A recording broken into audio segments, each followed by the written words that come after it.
Greetings, friends. Today, several major events unfolded that could reshape the situation on the front.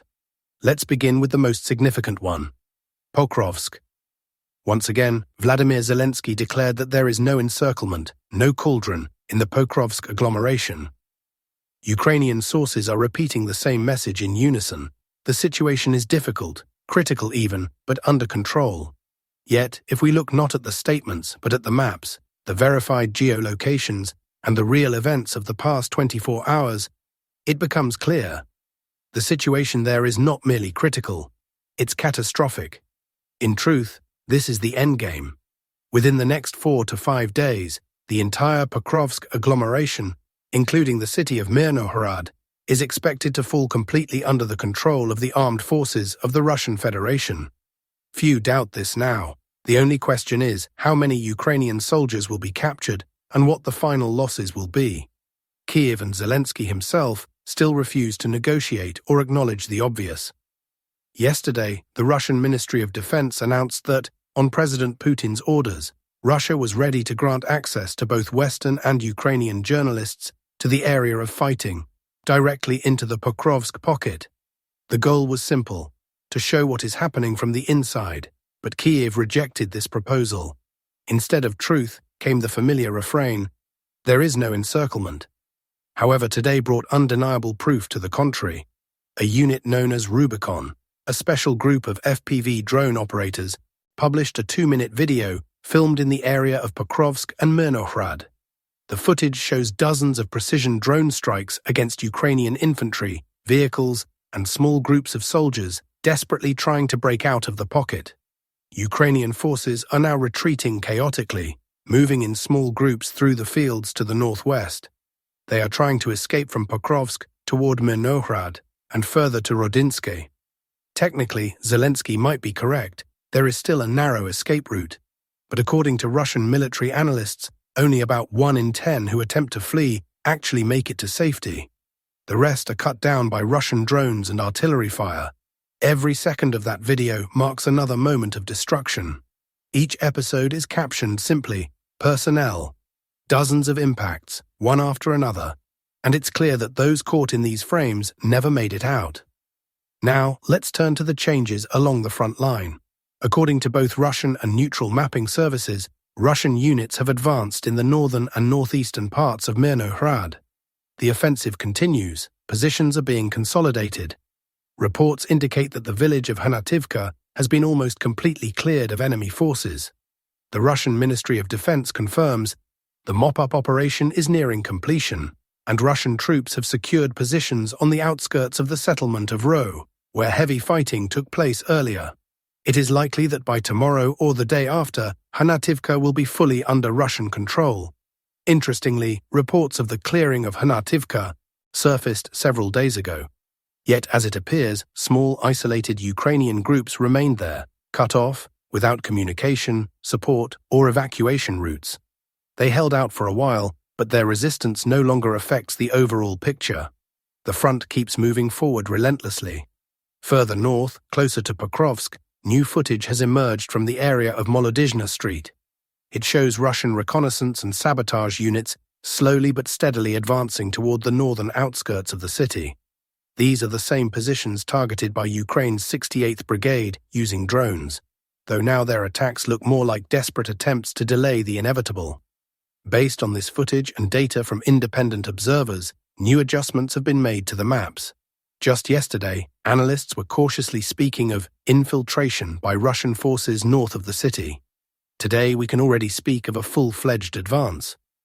There are also confirmed reports that the northwestern part of Pokrovsk has been completely cleared.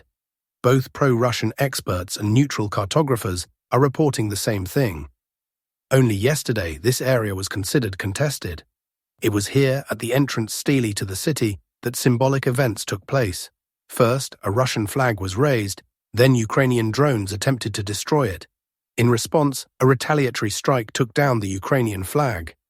Today, this territory is firmly under Russian control. The offensive is not slowing down. New reports suggest that Russian reconnaissance units have entered the settlement of Hryshyn. This is a strategically important step. The front line is now extending beyond the Pokrovsk urban zone, which means the Russian army is not just holding its ground, it is expanding its success, pushing Ukrainian forces further away from the city.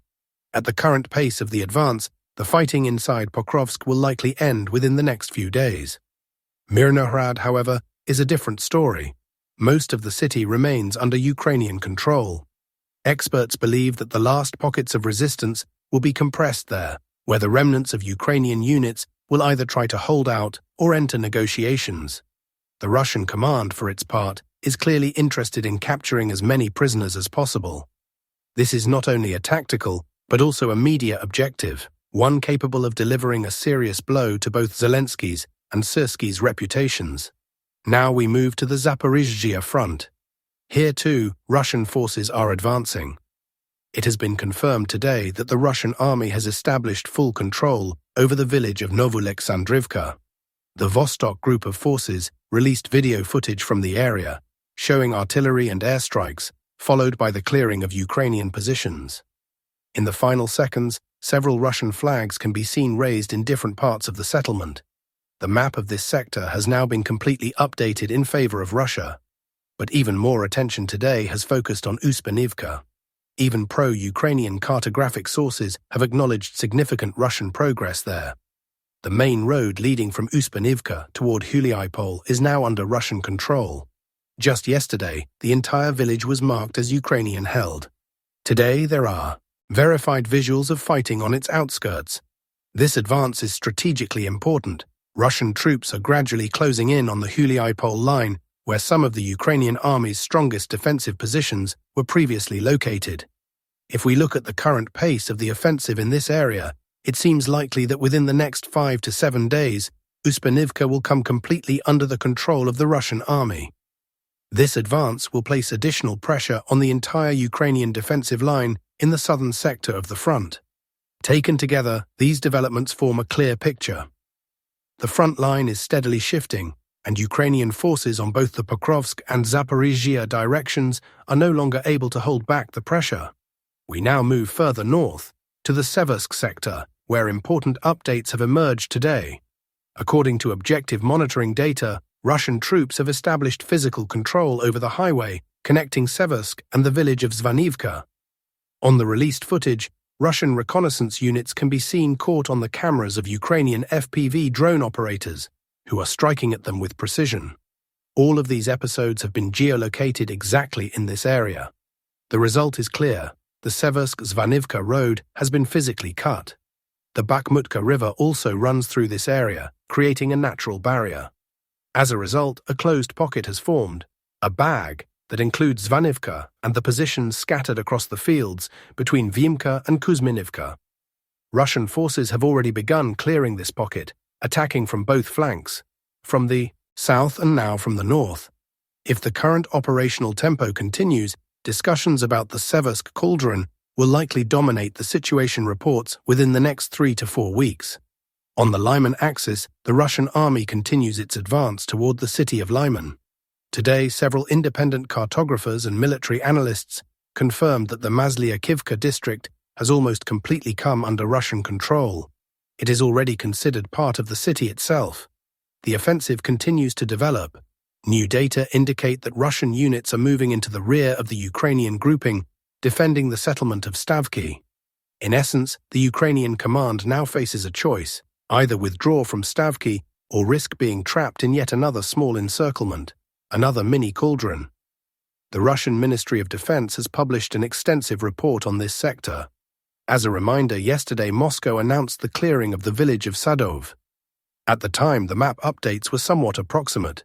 It was unclear exactly how Russian troops had broken through and secured their positions there. Today, the maps have been significantly revised. Russian analysts have clarified the details for both Sadov and the surrounding area. Meanwhile, the first footage has appeared from the central part of Kupiansk, filmed from the Ukrainian side of the pocket. In this video, we can see Ukrainian FPV operators striking at Russian positions, meaning the Ukrainian side continues to fight back. At the same time, Russian forces, having crossed the Oskil River and attacked from the west, are creating conditions for a final encirclement. The battles for Kupiansk and the adjacent Zaporizhzhia district are clearly entering their decisive phase. The Ministry of Defense also reports that the Zapad group of forces is finishing the clearing of the settlements of Petropavlivka and Kurilivka. According to official data, these areas are expected to be fully secured by the Russian army in the coming days. Thus, across several front sectors, a coherent and controlled line of territorial consolidation is taking shape. Another important detail has emerged. Ukrainian forces are attempting to cross the Oskil River using small boats. However, the river is under the full observation and control of Russian FPV operators. Every attempted crossing comes under immediate precision fire. As a result, efforts to move personnel and equipment across the river are ending in heavy losses for the attacking side. Another such attempt today also resulted in serious casualties for Ukraine. Now let's briefly turn to the political dimension. The main obstacle to negotiations between Russia and the United States lies in the firm stance of the Trump administration. It refuses to take Russian security red lines into account. Washington wants peace, but only a peace that preserves the status quo favorable to NATO and Kyiv, in which Ukraine remains a potential staging ground for future anti-Russian operations. Under such conditions, verbal appeals, proposals for compromise, and economic incentives mean little. The mission of Kirill Dmitriev in Washington, under the current circumstances, appears meaningless and even counterproductive, as it creates the illusion that Moscow is the one pleading for concessions. The situation cannot be changed through diplomacy alone. For Washington to begin seriously considering Russia's interests, it must first face critical risks to its own security. Only then can those risks be exchanged for recognition of Russia's strategic demands. The history of international relations shows that real compromises are almost always achieved through a balance of power, not words alone. Therefore, Russia's leadership must abandon the illusion of friendly agreements with the US administration and accept that meaningful results come only through demonstrating capability and resolve. The arguments Moscow must now present to Washington will, by necessity, be rooted in strength. As many analysts note, Russia possesses sufficient tools for this, from demonstrative weapons testing to steps that could complicate America's strategic posture in multiple regions. It must be understood that expecting a quick and productive reconciliation with the Trump administration within the next year would be naive. A real roadmap for negotiations will only become possible after Western allies are convinced of Ukraine's inevitable military defeat, when it becomes clear that maintaining the current policy of support is futile. Only then can substantive talks about new security arrangements begin. And by that point, the terms of peace offered by Russia may differ dramatically from those being discussed today. Thank you for watching. Subscribe to the channel, leave a like, and take care.